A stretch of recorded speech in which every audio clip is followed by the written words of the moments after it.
Wearsby says that worship is the believer's response of all that they are, mind, emotions, will, and body, to what God is and says and does. I'll say that again.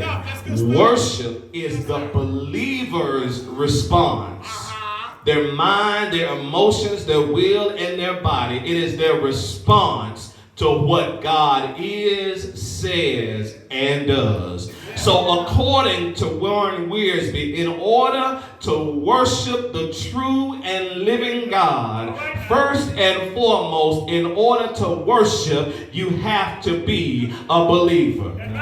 I want to tell you, Askew Grove, that just can't anybody worship God, which says to me that since everybody can't do it, then I ought to treat worship as a privilege. I said that since everybody cannot worship God, then those of us who do worship God ought to treat worship like a privilege. David Peterson says that a worship of the living and true God is essentially an engagement with God on the terms that God proposes and in a way that God alone makes possible. And what both of these theologians seem to agree on is that a worship is our response, our reaction to God. But Peterson says that a worship is on God's terms and not on our terms. In other words, a true worshiper cannot pick and choose when and where they will worship. But they worship God at all times, in all places, because the worthiness of God never changes. Both of these men agree that our worship is our response to God. And if a worship is a response, then a worship is something that we choose to do regardless of what is going on around us.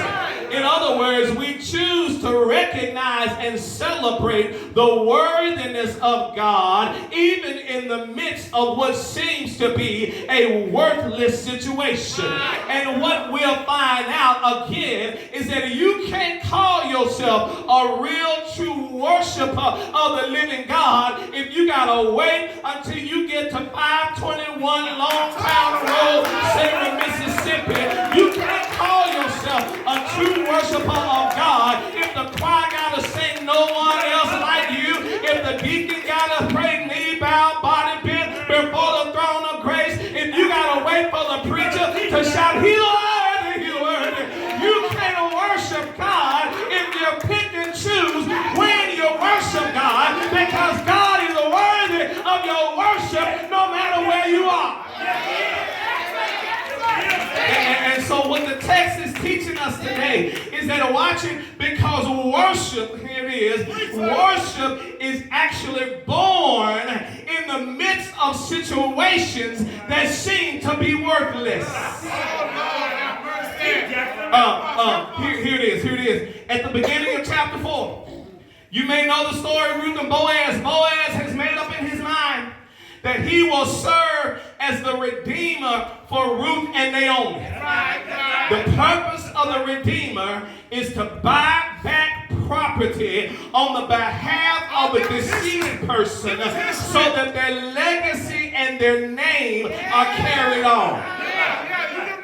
But there's one problem. In order to be the family redeemer, you have to be the next of kin. And there is somebody in the family who is closer in relationship to Naomi than Boaz is. So legally speaking, this unnamed individual must refuse to serve as a redeemer before Boaz can take on the responsibility. Is there anybody in the building other than Jackson that's glad that Jesus did not refuse to be our Redeemer? So Boaz brings together 10 elders of the city. They handle this legal matter, and in front of the elders, he offers the chance for this unnamed individual potential to be the redeemer for Naomi and the family. The man is on board with the idea until he finds out that there is a potential wife and a bearer of the children attached to the deal. Can I just pause right there? Sisters, every man ain't ready to take on the responsibility of being your husband and the father of your child. This man is on board with the idea until he finds out there's a wife and children attached to the deal. And when he finds out that there's a chance that he and his own birth child could lose out on the deal, he decides that this proposition is not for him. Anybody glad that Jesus didn't look at what he stood to lose and decide not to become our redeemer? And so the unnamed man in the text, the next of kin decides, I can't do this. This deal ain't for me. I can't become the redeemer for Naomi and Ruth. Boaz then steps up as a man and volunteers for the job. He and this unnamed man seal the deal, and Boaz takes Ruth as his wife. And the text says that they conceive a son. Then verse 14, the women said to Naomi, because you always got to have some sisters that know how to encourage you in what's going on. The sisters say to Naomi, blessed be the Lord who, watch it, has not left you. It is probably the case that the women in chapter 4 who are not only speaking blessings over Naomi, but they recognize the blessings of the Lord for Naomi, are the same women in chapter 1 who asked the question, can this be Naomi? Because see, in chapter 1, Naomi's burdens made her bitter. And her bitterness blinded her. Tell your neighbor, don't let your bitterness blind you. Now, if these are the same women from chapter 1, how do they move from being convinced that Naomi in chapter 1 is now blessed in chapter 4? In chapter 1, they're convinced that Naomi is bitter, but in chapter 4, they're convinced that Naomi is better. How do you move from believing that she's bitter to believing that she's better? I tell you, there's a scene in a movie, maybe you've seen it. The movie is called Waiting to Exhale, where Angela Bassett's character, Bernadine, is sitting alone at a hotel bar. Wesley Snipes' character, James Wheeler, walks up and starts a conversation.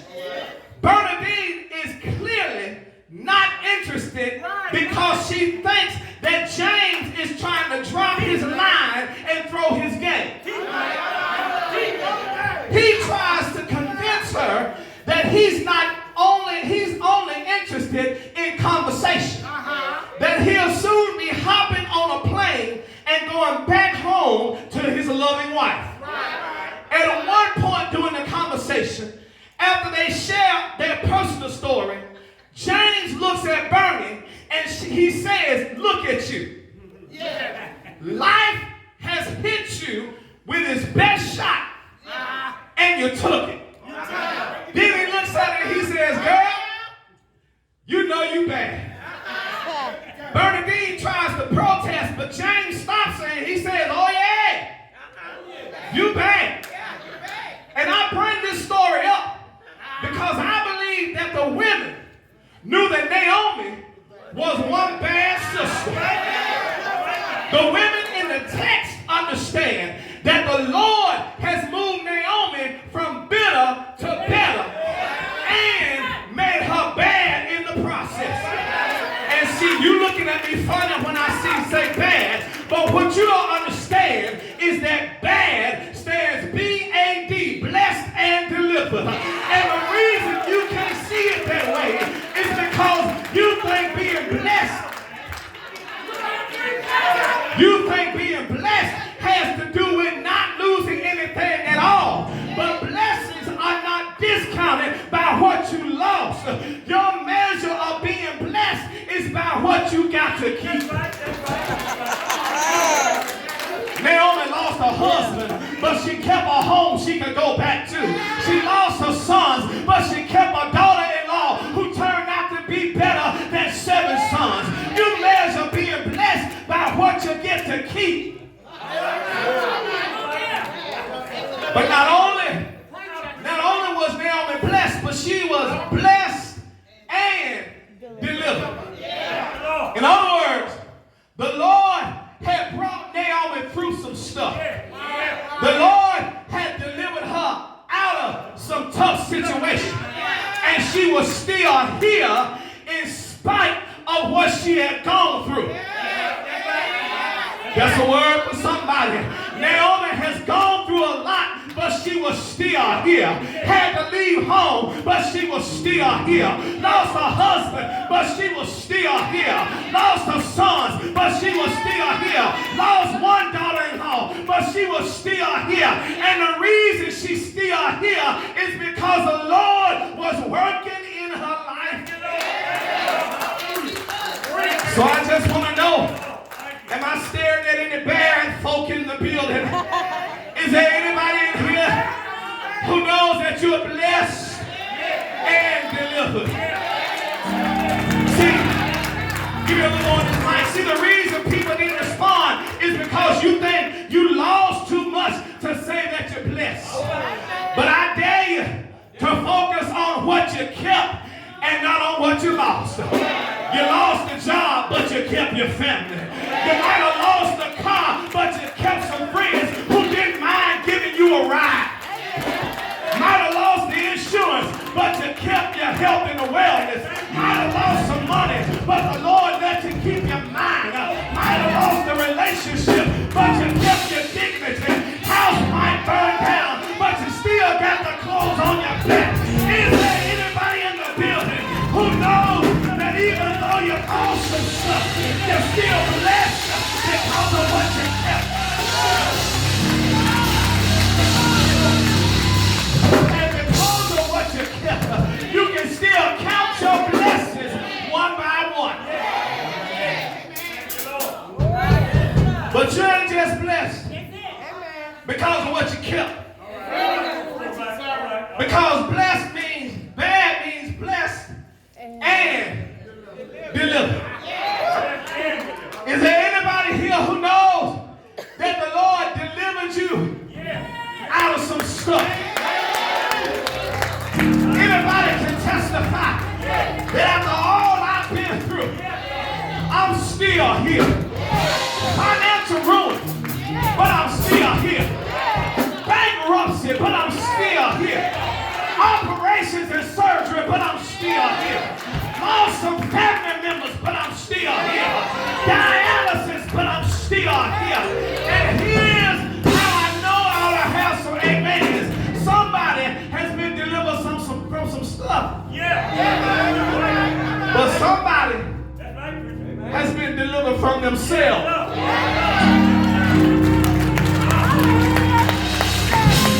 See, that's what's wrong with church folk today. They want you to think that they never did nothing that they need to deliver from. But somebody in here used to be an alcoholic. Somebody used to be an addict and a dealer. Somebody used to be a prostitute. Somebody used to have Is there anybody in the building that's got some used to in your story? Then you ought to look at your neighbor and tell them, neighbor, it's a wonder I'm here with all the used to in my story. I'm almost through. So here they are. After all that they've been through, Boaz steps up redeemer of the family. The text says Boaz takes Ruth, makes her his wife. The text says, I didn't make it up. It's in the text, right? They do what grown married folk do. Text says Boaz and Ruth make love. It's in the text. Then it says that Ruth gets pregnant, conceives a son. And here the women are in verse 17. The women say, yeah, Naomi has a son. Now wait a minute. Naomi had no son. Ruth had the baby.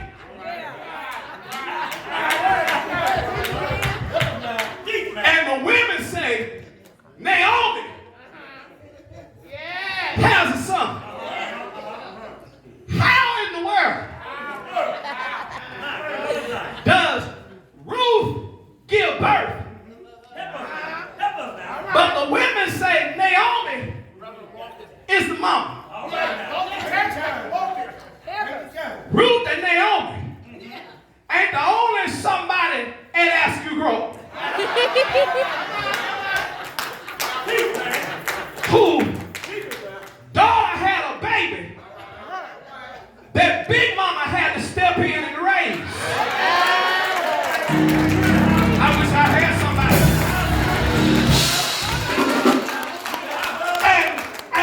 And when the women see Ruth give birth, they know that Big Mama is going to step in and do what Big Mama's supposed to do. And I thank my God that I got a Big Mama. There's somebody I thank God.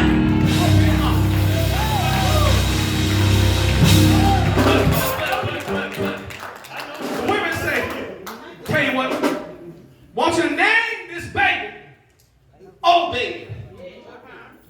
Don't miss this in the story. The name Obed in the original Hebrew means servant or worshiper.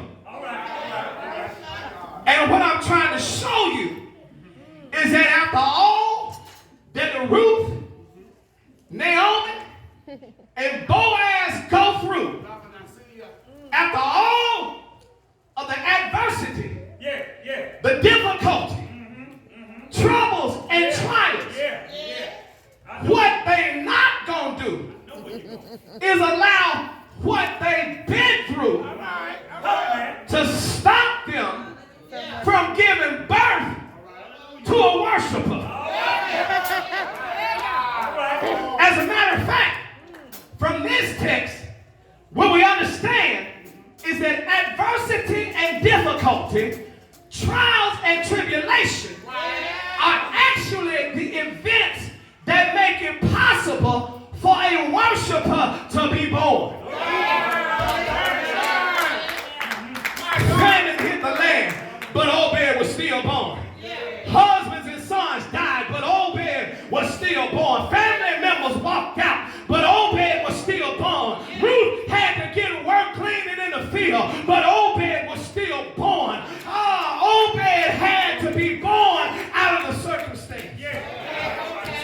And all I'm trying to say is that when you're going through your trial and your tribulations, you think that your trials and tribulations ought to stop your worship.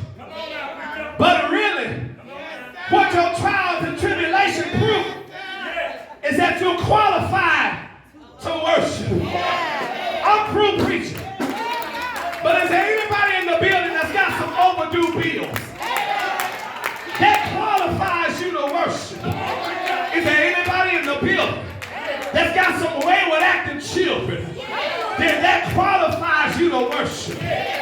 Is there anybody in the building that's got a funny acting boss that qualifies you for worship?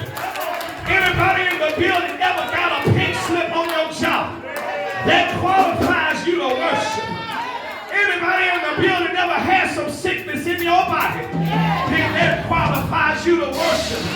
You ought to look at your neighbor And tell them, neighbor, after all I've been through, I'm qualified to give God some worship. That's the wrong neighbor. Look at your other neighbor and tell them, neighbor, after all I've been through, I'm qualified to worship. Is there anybody in here that knows that you're qualified to give God some worship? You ought to